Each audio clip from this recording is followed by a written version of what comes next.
All right. Hey, this is First Issue Club Special Edition. We are breaking in because there is breaking news about Diamond Publishing and their distribution.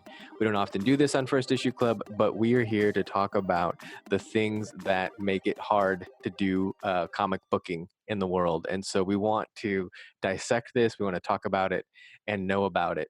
So we are here with the latest edition of First Issue Club. Who's in the club today? You got Greg. Mike D.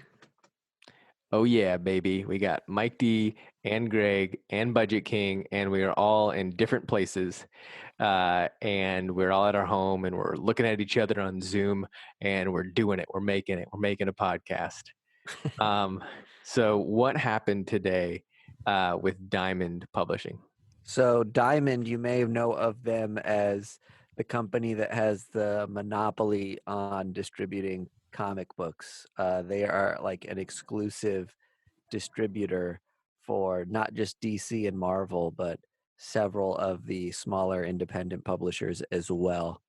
And because so many comic shops around the country are closing and can't sell their product, they have decided to stop shipping new product starting March 24th, which is Tuesday of this week. Meaning that you're going to probably be able to get comics that were coming out on Wednesday, March 25th, but comics that were coming out on April 1st and later are tentatively canceled until further notice. So this has some big implications for us, for the podcast. It has implications for comic book shops, for publishers, and for general consumers. And it's also pretty complicated. Definitely a complicated situation, and it's not ideal for anybody, right? I think worst of all are going to be the comic book shops. That it's DC and the publishers and Diamond can pick back up in a month and start cashing checks, but the individual shops themselves, who knows how many are month to month in how they survive, or maybe some of them are big enough where they've got a little nest egg there. But the typical comic shop that I visit, even when I'm traveling, is a pretty minor size operation, and I can't imagine they've got the sort of funds to keep themselves liquid for months and months without comics. Yeah. So, I mean, I want to talk about this because there's like so many interesting facets to me, and like just Right. reading it, I'm just like, I don't even know what's going on here. So, one, if Diamond is not sending out new comic books, does this mean that publishers are still making them and they're not distributing them? No, as far as like getting them printed onto paper, I think they've paused that for the time being. They're still working on the art and they're still working on the stories, but I think to save money during all these lockdowns that are happening state to state, sometimes city by city, they've just kind of put a pause on production of actually making them into printed comic books. So, as a comic book store, I couldn't be like, hey, I'm going to go directly to Boom and get their new comic books because Diamond isn't giving me them. I assume so. Okay. And also, I think you have to go through Diamond. That's like the agreement that Diamond and comic book shops have. Yes, but if they were like, I'm going to end my Diamond book distribution deal and go directly to publishers, they could do that, right? I don't know. That sounds like a mess waiting Okay. to happen. Well, Go ahead. right now, DC, Marvel, Dark Horse, and Image are like the four main publishers that are exclusive distributors with Diamond, or have Diamond as an exclusive distributor, meaning that they don't go direct to market right now. And who knows how long they're locked up in like contracts with Diamond. It may be like that they legally can't just ship right to a comic book shop, but I would think that they could eventually, if they get some of the legal mumbo jumbo cleared up there. Okay. if that's what you're asking. Yeah. I mean, I'm just wondering, like, if Diamond, who those who don't own comic book store that listen to this podcast, Diamond is a clusterfuck of a business, and they Yeah. essentially have a monopoly on all the distribution. I know there are other distribution networks out there that exist, and I know that some publishers allow you to go directly to the publisher to get some distribution. Now, I don't think that that's that frequent or whatever, but that does happen, especially with independents. Like that's the only way to get some independents is to directly go to them for publishing. Yeah, you're right. Okay, so one, this isn't going to affect the publishers directly. The distribution isn't going to directly affect the publishers, to our knowledge, from what we know. Other than that, they have stopped production on their own, but not as a result of the distribution stopping. Right. I think they've stopped printing because of distribution stopping, because of stores stopping. Okay, so it's a circle, I guess. Okay, It's a circle, right? And it really that circle really makes you think, like, how much does earlier in this podcast I even said comic shops are going to hurt the worst because you've got several that probably can't even survive a month and a half without their customers coming in and keeping the shop afloat and paying rent, right? But like, think about if by the time this is done and it's gone several months and everybody just files for bankruptcy, does the distributor hurt because they can't? They're shipping comics to like half as many places. You know what I mean? right. Yeah. And then does the publisher say, well, if we're only shipping half as many comics, why print comics at all? Why don't I go fully digital? So I think that's something that's on the table as a result of this eventually, that everyone might just say, if this happens again, we're fucked all over. Why not just go the digital route? Yep, that could happen. The other thing that I think could happen is, like, so basically comic book stores that we know of that exist, they exist on this whale model. We are all whales in this model, in that we spend about 50 to 60 bucks at these shops weekly, Yeah. right? Yeah. Right. And we're all buying new comic books. If there are not new comic books in a store, I can't go in there and buy anything. And each shop that we know that exists in our city has about 50 whales that keep them afloat, Right. right? If we keep the analogy going. Right. Okay. Comic books sell other things. They diversify and they sell tons of trades and things that aren't like new comic books, like bookstores do. But the specific thing that comic books do is like new, I'm not telling you guys anything you don't know. But so the comic book shops that we know, because we aren't, again, and we're not claiming to know everything, we're just kind of talking this out, could not exist for at least a handful of weeks not being able to not sell new books. Like, that will kill them. Right? Yeah, unless you diversify into board games or cards or stuff like that. But Now, I mean, still, like, selling board games isn't going to keep you going. No, that's true. It can keep you afloat for a little longer, but especially if you say, I'm going to get into the gaming game. Yeah. That, like, just like deciding that you're going to start ordering board games and shit. yeah, Is going to be not tough. Well, not gonna work. And we're still operating under the assumption that small businesses like in Kansas City are not allowed to be open because they're non-essential. Our city has an ordinance for 30 days that does not allow non-essentials to exist, like a lot of cities are doing, like New York and things like that. Right. And so that will essentially cut them off anyway. We heard, okay, so this is something I want to dissect a little bit. We emailed our shop and said, what should we do?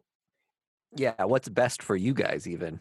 What is best for you guys? In one of the responses, they said, I wish Diamond would just go ahead and halt distribution. Yeah, exactly. Why did they say that? What does that mean?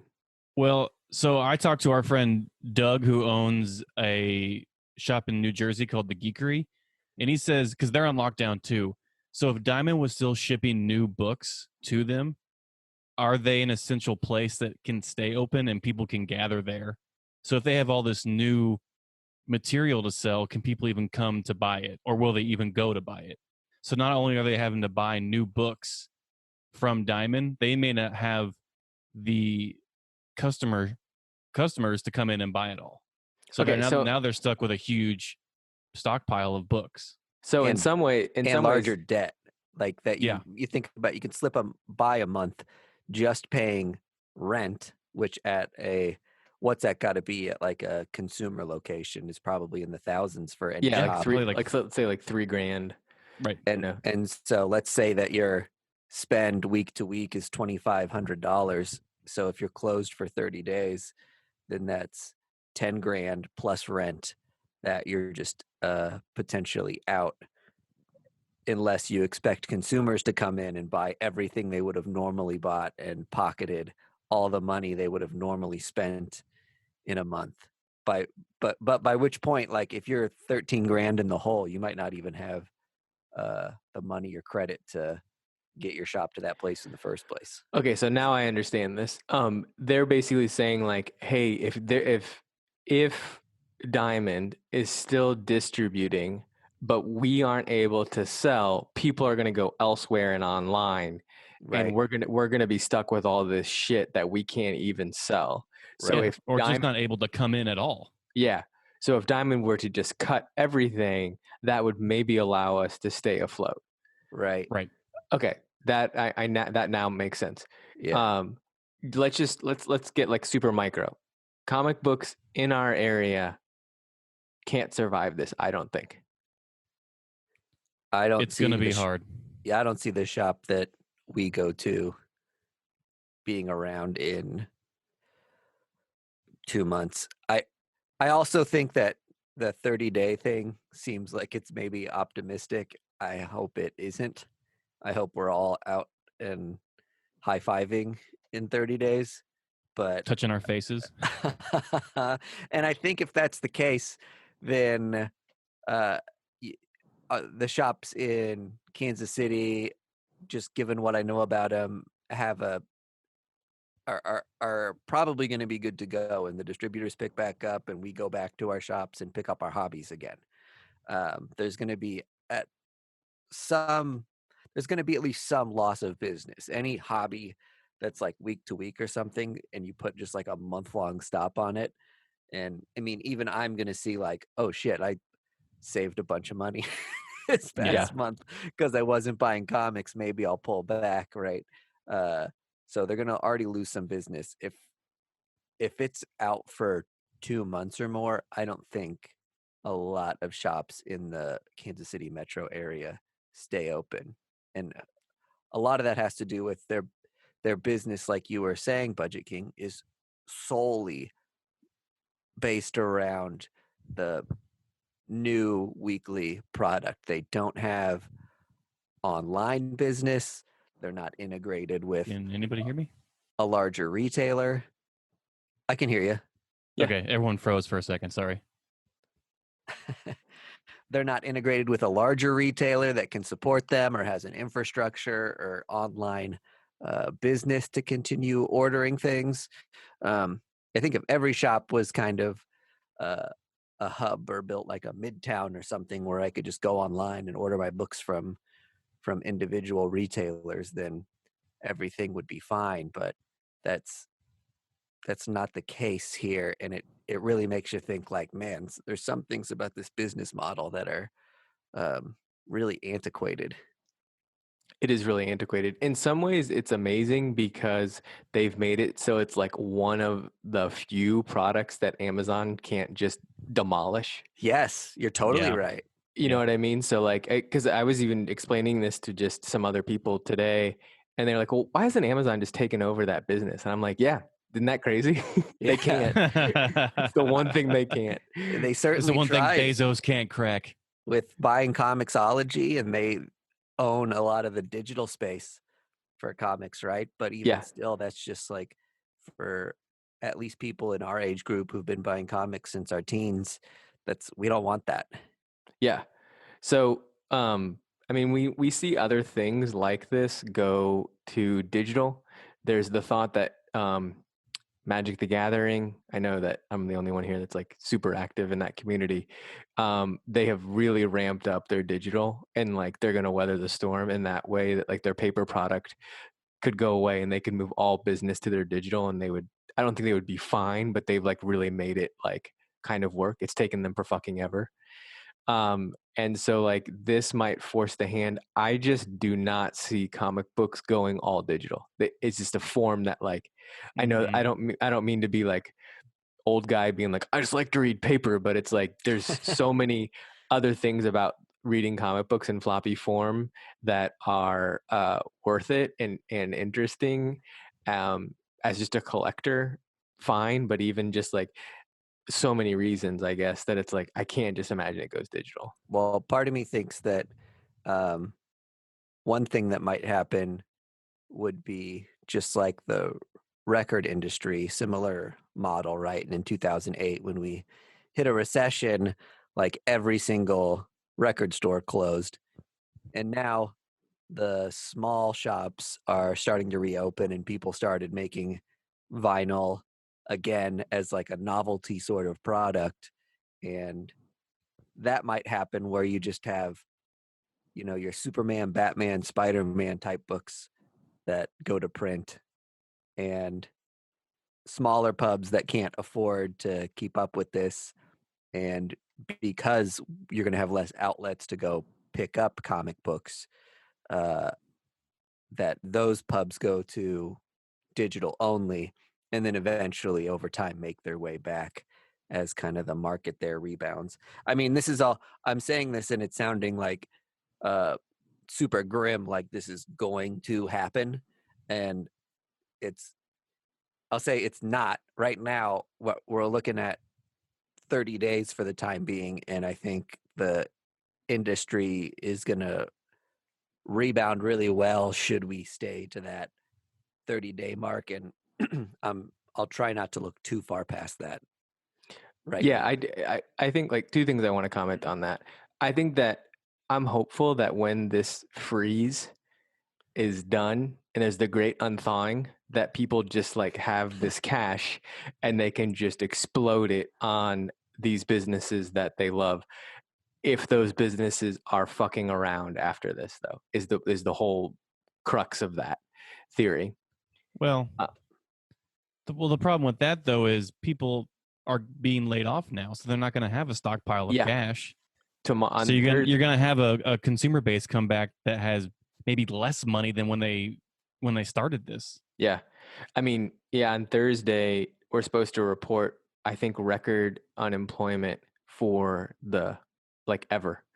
And partially is because that's inflated because all small businesses are firing their employees, making them collect unemployment on hopes that they come back, but they may not come back, and so that unemployment number is still going to be real, and it's going to be astounding, jaw dropping.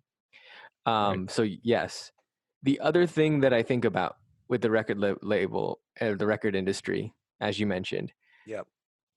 previous to the recession, buying records was a lot like High Fidelity.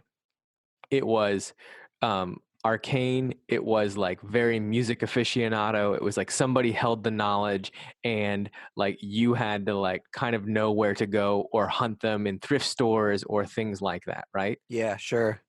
Post 2008, our city has 3 of these vinyl shops that are super interactive, have shows, they sell coffee, they like are always on social media, they have all these buying programs. They're like young kids that are just like excited to share music. There's no judgment. There's tons of different vinyl there. It is a great experience. It has like changed the buying experience of vinyl. It's definitely a better consumer experience than record stores used to be. I'll say that all these pop-up shops are young people doing like small, manageable like operations as compared to the pre 2008 record stores were like fucking massive, right?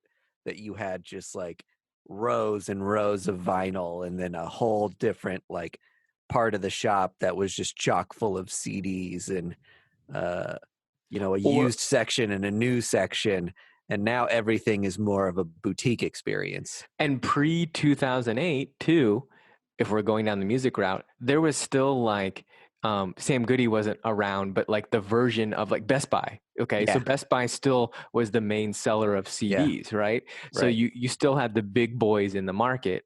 I'm just saying, like, there's a light at the end of the tunnel that this might revolutionize the comic book buying experience, and they have to have a come to Jesus moment. And I say this with a caveat of like, we have stores in our city, and not all of them, that are this old model, and we have some stores that could potentially flip into this new model and are really close to that already. You might have stores in your city that are already doing that new model, and I hope that they weather the storm, to be honest. Yeah. Same. You guys are talking about how the record industry did all this, pre 2008. Mr. Bulky's was on every corner. You could get as much candy as you want. You could buy it in whatever, quantity you needed. And, after the bubble popped, these mom and pop stores started, shooting up all over the place. And, I go to Dr. Sweet Tooth's every day to get my morning jawbreaker. And I honestly don't know how Mr. and Mrs. Dr. Sweet Tooth are going to make it. Great bit, Greg. Yeah, Thank good you. comparison. Thanks, everybody. Brava. I hadn't heard my voice in a while, so I thought I'd pop in. Well, it's just like I think you guys were commenting on how the comic book industry was poised for a change. And believe it or not, I think this pandemic was what it needed, that push to change into something completely different, either how we purchase comic books or how comic books are sold. Yes. We've still got comic shops in Kansas City that don't scan barcodes, that they What the fuck? punch numbers into like an old cash register. Every single comic book store that we have operates on, they send you an email 6 days beforehand telling you everything they're going to get in their shop from a Gmail account. Right. That comes out, and it's like just copy gobbledygook, probably directly from Diamond. They probably just copy and paste Diamond's like shipment order It's into a fucking it. Word document. And all of them, literally all of them, want you to pick a Captain America run and say, I want every one of those. And that is not how this industry is going to survive. That may be what people want and how people wanted it. I could imagine that's what you wanted in the fucking 60s when you wanted the Superman and you just wanted everyone and you were going to do it. Now, with the flood of an insane amount of comic books, that is not how comic books are bought. And that's why trades are bought so much. Go ahead. Well, comic books were also 15 cents back then. Right. Like with the price of comic books now, you can't do that. You can't say, hey, pull every Superman that comes through, because you'll be fucking broke. Not to mention that pulling every Superman means you're probably on 5 different runs. Yeah. Yes. This was exactly, I hate to say it, but this little pause that we're taking right now in the comic book industry may have been very much needed to kind of burn out the underbrush of this fucking backwards industry that we're in. I have a hunch that there are a lot of us's out there that love independence, have a soft spot for the big two, and really love going to like the big two. But we're here because there's this certain type of art form you get from a comic book that can't be got anywhere else. It's different than a museum. It's different than a Netflix show. It's different than a video game. And I will be consuming that for life as long as they are being printed. But I'm not here because, and sorry, this is a diatribe, but I'm not here because it's like I stand Captain America. And I'm like, yeah, I'm in it, man, for like he was my hero when I was a kid, and now he's a hero now. And like, I want to be part of that. I don't want to be part of that culture, to be honest. I want to be part of the culture that's like creatives doing fucking crazy shit in comic book world. Yeah. Well, I mean, unfortunately, we've gotten to the point now where you almost have to pick a side. Yeah. I think that there are more us's that are waiting to be I agree. unleashed Totally. out there.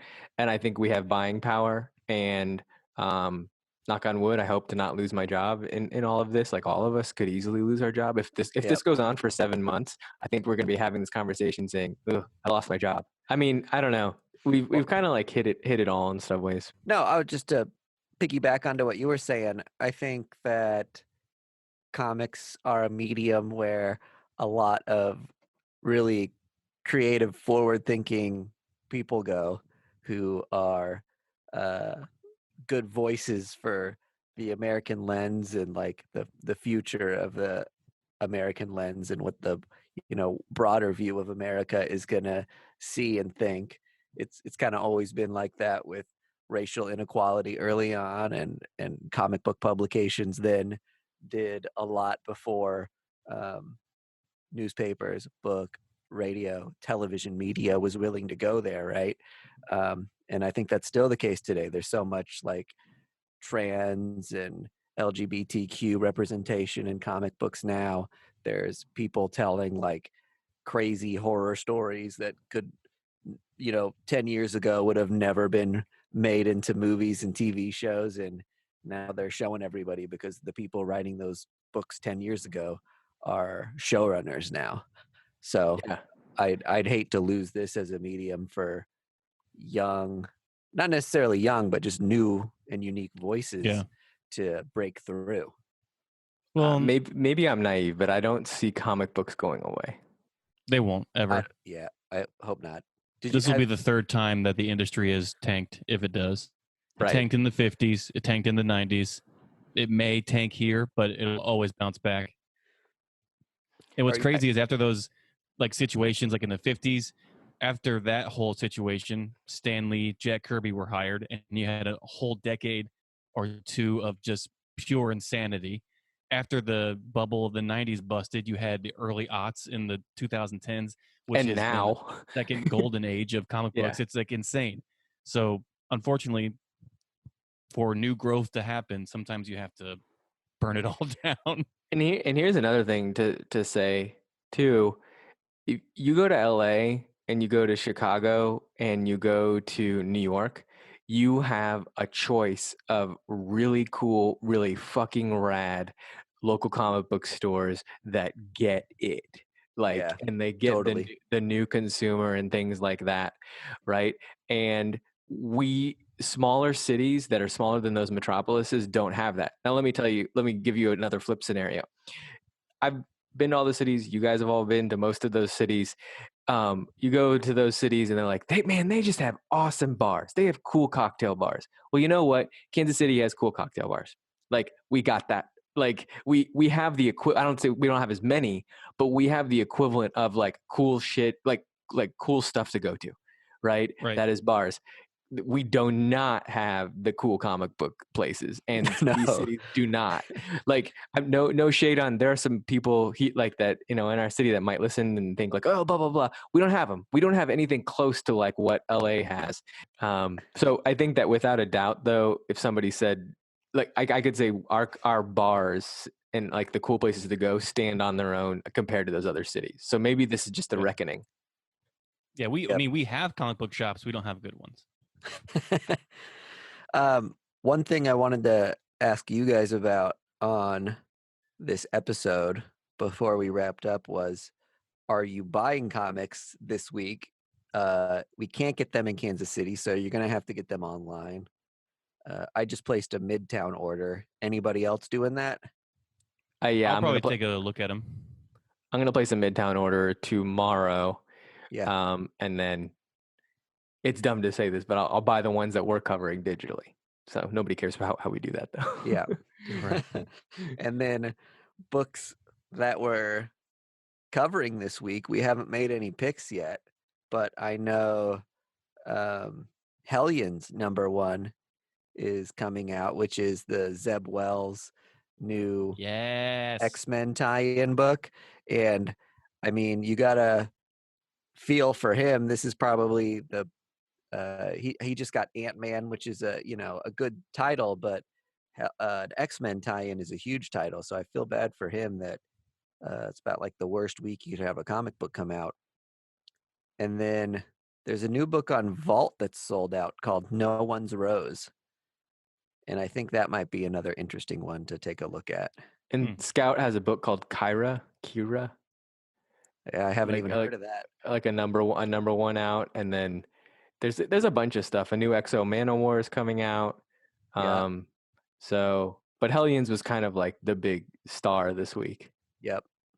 I'm super excited for that book. It just looks completely off the walls, and I'm just ready to cover it.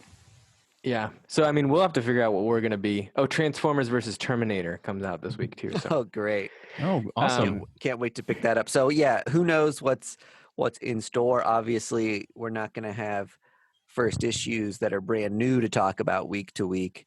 Do we go back into the vault? Do we cover graphic novels or Fantagraphics books that are still getting published? Stuff like that. We don't know. So if you have any ideas on what you want to hear from us week to week, we're hoping to still be recording and releasing something related to comic books to keep you sane while we're in the comic drought. In these uncertain times, there's two things you can count on: a lack of toilet paper and First Issue Club always being there to talk nonsense about comic books. There you go.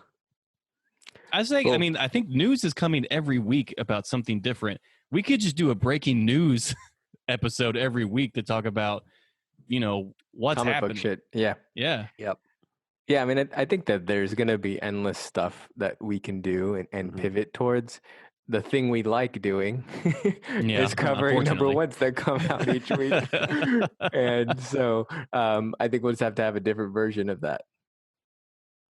Totally. Right. All right. That's been this breaking news segment of Diamond fucked the comic book industry. Or don't forget, it. we have Patreon. Or helped it. Yeah. Whatever. Yeah, we got a Patreon, we got social, we have a rate and review method that happens on your favorite podcast app. Go ahead and dip into all of that. We are going to try to release as much content as we can while we're quarantined. We all have microphones. We have ways of doing this that work sometimes. And we'll hope for the best. Bye, everyone.